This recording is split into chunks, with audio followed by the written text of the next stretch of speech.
Hello guys, आज हम start करने वाले अपने BSc third semester mathematics chapter group के कुछ और नए क्वेश्चन। आज ये हमारे इस चैप्टर की लास्ट वीडियो होने वाली है। इस वीडियो के बाद ये आपका चैप्टर ख़त्म हो जाएगा। इस चैप्टर से जब अभी तक जितना मैंने कंटेंट पढ़ा है कुछ बाहर से नहीं आएगा, उतना कर लेना सफिशेंट होगा। कुछ भी एक भी क्वेश्चन बिल्कुल बाहर से नहीं आएगा। जो मैं होमवर्क देती हूँ वो कर लेना बस। होमवर्क में वैसे मैं ज़्यादा नहीं दे, 1 से 2 ही क्वेश्चन देती हूँ, बट हाँ उससे बाहर नहीं आएगा। आज हम करेंगे अपनी 1-2 थ्योरम्स, उसके बाद एक खत्म। ठीक है, कल से हम करेंगे हमारा नया चैप्टर स्टार्ट, परम्यूटेशन ग्रुप। ठीक है, तो इस चैप्टर में क्या है, इस थ्योरम में कहा गया prove that if for every element A, यानी कि हमें एक एलिमेंट दिया गया है ए किसी एक ग्रुप का, A is a group G, A square is equal to E, यानी कि कोई ग्रुप जी हैगा जिसमें कि हमें एक एलिमेंट गिवन है ए और उसकी प्रॉपर्टी क्या है कि a square is equal to ई। ठीक है, then G is a abelian group, यानी कि हमें इसे प्रूव करके दिखाना है कि जी जो है वो एक एबिलियन ग्रुप होगा। एबिलियन ग्रुप क्या होता है, यानी कि वो 4 प्रॉपर्टी सेटिस्फाई करे, closure, associative, existence of identity, existence of inverse और क्लोजर। ठीक है, अब इन सारी प्रॉपर्टीज को ऐसे प्रूव करके दिखा दो मुश्किल, बट हाँ इसकी कंडीशन है अब हम A B is equal to B A लेके आ जाए तो इट मीन्स ये हमारा एबिलियन ग्रुप होगा। ठीक है, अब ये कैसे लाना है, ये लाना है हमें इसी प्रॉपर्टी की हेल्प से। अब हम इससे कुछ चीजें लेट करेंगे, इन्होंने जो देना था दे दिया। इन्होंने कहा ये हमारे पास एक property A square is equal to E और हमें इसे एबिलियन ग्रुप प्रूव करके दिखाना है, बस इन्होंने इतना है। अब आप उसे किस तरह प्रूव करते हैं वो इनकी हेडेक नहीं है, तो अब हम उसे कैसे प्रूव करेंगे चलते हैं।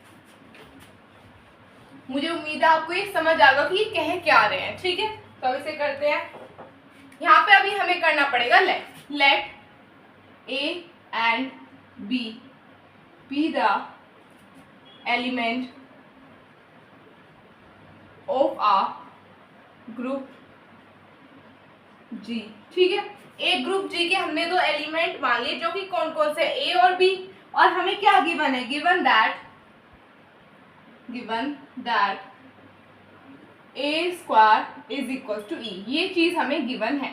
इसमें हमने कुछ नहीं किया, सिर्फ जो गिवन था वो लिख लिया। अब अगर हम कहें ए बी बिलोंग टू जी, ए और बी जो है, अगर हम इन दोनों को कुछ भी करते हैं प्रोडक्ट है, इन्होंने कहा अगर ए भी बिलोंग करता है जी को तो हमारा ए भी बिलोंग करेगा जी को और बी भी बिलोंग करेगा जी को। ठीक है, अब अगर हम कहें इनकी कंडीशन क्या थी, अगर ए स्क्वायर इज इक्वल टू ई है कि हम इस पूरे को ए मान सकते हैं, नहीं, अगर ये हमारा पूरा ए के इक्वल ए हैगा है, यानी कि ए बी का whole square is equal to ई।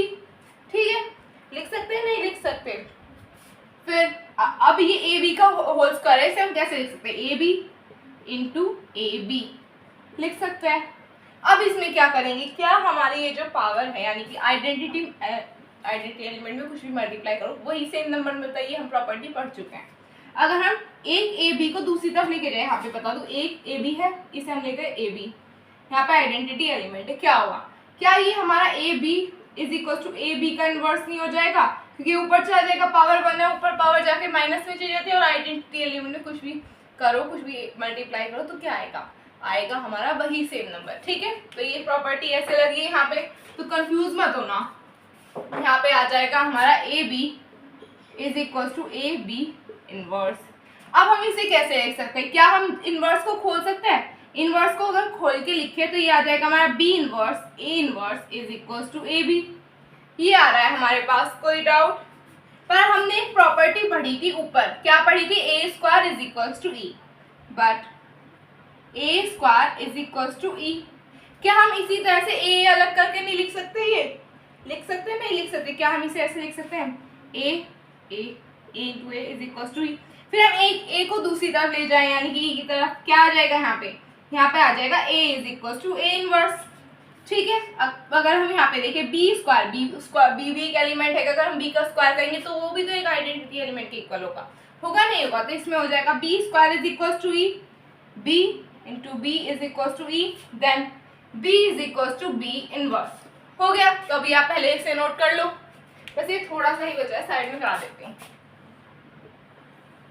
अब यहाँ पे हमने देख लिया कि जो हमारा ए इनवर्स है वो ए के इक्वल है और बी इनवर्स किसके इक्वल है, बी के, तो क्या हम यहाँ पे अपनी जो हमने निकाला है अभी इक्वल किस किस के लिख सकते हैं, यानी कि हम बी इनवर्स की जगह लिख सकते हैं बी और ए इनवर्स की जगह लिख सकते हैं ए, यानी कि ए बी, यानी कि बी ए जो है वो हमारा ए बी के इक्वल आ गया है, यानी कि hence G is a abelian group, hence G is a abelian group। देखो कितना सिंपल था, तो अभी आप पहले इसे नोट कर लो। डन।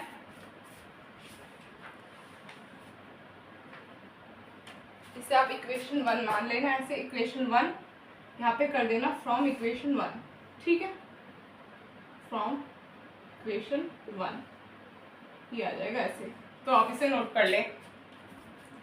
डन, डन और नॉट।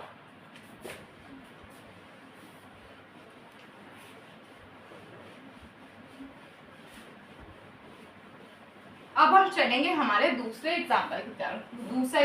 दूसरा थ्योरम जो होने वाली है वो काफी हद तक इसके कुछ पॉइंट सिमिलर होंगे। फर्स्टली एबिलियन ग्रुप आपको प्रूव करना आ चुका है। ये जो थ्योरम है ना, मैं सारी थ्योरम नहीं करूँ, मैं वही थ्योरम कर रही हूँ जो आपके कॉलेज के यानी कि आपके एग्जाम्स के लिए इंपॉर्टेंट है। सारी करते रहो, उसमें से आनी नहीं है तो कोई फायदा होगा नहीं। वो थ्योरम करो जो मैं यहाँ पे करा रही हूँ। अगर आप करना चाहते हैं प्रैक्टिस के लिए कर सकते हैं, बट हाँ जो यहाँ पे मैं करा रही हूँ उन्हें स्किप करने की गलती बिल्कुल भी मत कर दें, क्योंकि वही आती है आपके एग्जाम में, ठीक है। तो अब हम चलते हैं हमारे नेक्स्ट एग्जाम्पल की तरफ। तो ये होने वाला है आपका नेक्स्ट एग्जाम्पल। फर्स्टली हमने थ्योरम की थी, इस बार करेंगे हम एग्जाम्पल। एग्जाम्पल में क्या गया है, show that if A B are any two element of a group G, यानी कि हमारे ए और बी किसी ग्रुप के एलिमेंट है ये जी ग्रुप के, ठीक है। अब इसमें then A square A B का whole square is equals to A square B square if and only if G is abelian, यानी कि ये कंडीशन सिर्फ और सिर्फ तब सेटिस्फाई होगी जब हमारा जो ग्रुप हैगा वो एबिलियन ग्रुप होगा। अगर आप समझ रहे हैं क्वेश्चन, तो आपको एबिलियन ग्रुप भी बताना है, यानी कि आपको एक तरह से ये कंडीशन भी प्रूव करके दिखानी है। और आप अगर ये कंडीशन प्रूव हो गई तो ये इसका मतलब है ये एबिलियन ग्रुप भी होगा। अगर इन्वर्स करके कहे तो अगर ये एबिलियन ग्रुप प्रूव करके दिखा दी, यानी कि ये कंडीशन सेटिस्फाई होगी। अब देखो यहाँ पे आ रहा है एक word if and only if. इसका मतलब क्या है, इसका मतलब है कि आपको ये जो कंडीशन है, अगर मैं आपसे कहूँ a B is equal to A square, मतलब एग्जाम्पल ले लो बी स्क्वायर है, तो आपको फर्स्ट ही ए स्क्वायर बी स्क्वायर से ए बी बना के दिखाना होगा, फिर ए बी से बना के दिखाना होगा ए स्क्वायर बी स्क्वायर, यानी कि एक दूसरे को प्रूव करके दिखाना पड़ता है इसमें, ठीक है। अब आपको क्वेश्चन समझ आएगा क्या है। ये कंडीशन जो ए बी का whole square is equal to A square B square है, ये जब भी सेटिस्फाई होगी जब हमारा ग्रुप जो है वो एबिलियन ग्रुप होगा, यानी कि हमें क्या प्रूव करके दिखाना है, A B is equal to B ए, ये इसके इक्वल होगा। अगर ये दोनों ये वाली कंडीशन सेटिस्फाई कर रही है तो इसका मतलब है कि जो हमारा ये ग्रुप है ये एबिलियन ग्रुप है, और अगर एबिलियन ग्रुप है तो ये कंडीशन तो खुद में खुद सेटिस्फाई हो जाएगी, होगी नहीं होगी। तो अब इसे करते हैं, कैसे करेंगे, यहाँ पे अब लिखना स्टार्ट करते हैं। Let G is abelian group, ठीक है। हमने जी को एबिलियन ग्रुप मान लिया, मान सकते हैं। अब यहाँ पे क्या लिख सकते हैं, ए बी का होल स्क्वायर हमारे पास है। क्या हम ए बी के होल स्क्वायर को ए बी और ए बी करके लिख सकते हैं, यानी कि दोनों को अलग अलग करके लिख सकते हैं, होल स्क्वायर है ना।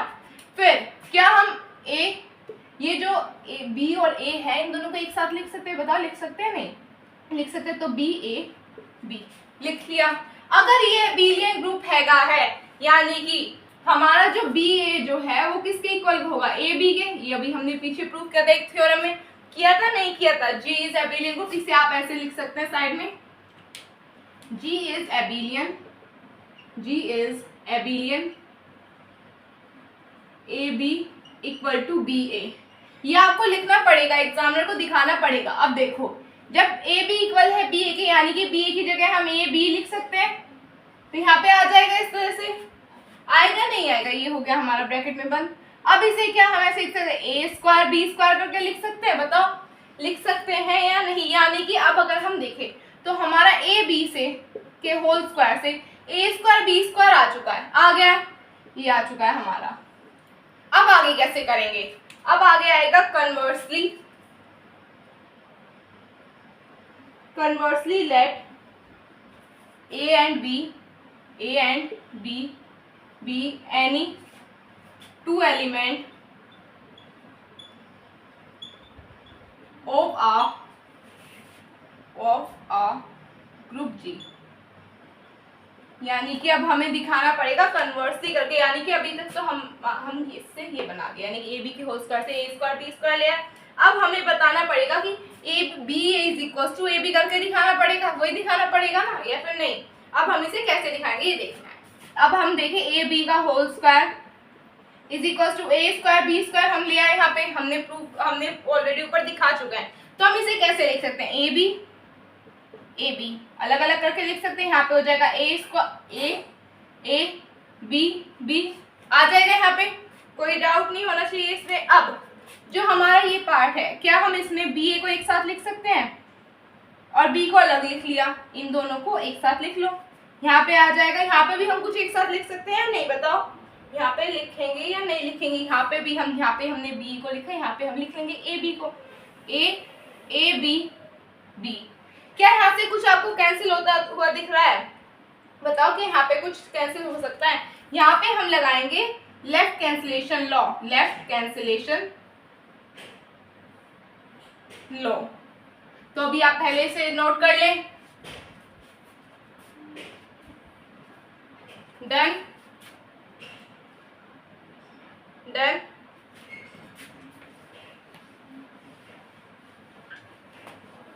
अब देखो आपने यहाँ पे लेफ्ट कैंसिलेशन लो लगाया, तो ए से ए कैंसिल हो गया, ठीक है। ए से ए कैंसिल हो गया, तो हमारे पास बचा b a B is equals to a b b, ये बचा। अब हमें क्या लगाना है, अब हम लगाएंगे यहाँ पे राइट कैंसिलेशन लो। मैं शॉर्ट में लिख रही हूँ, आप इसे फुल लिखना, कैंसिलेशन लो।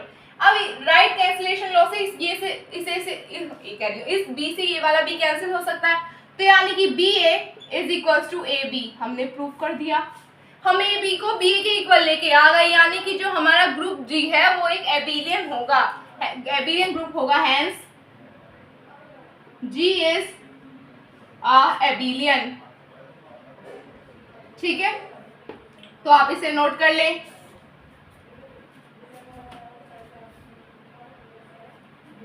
Done done.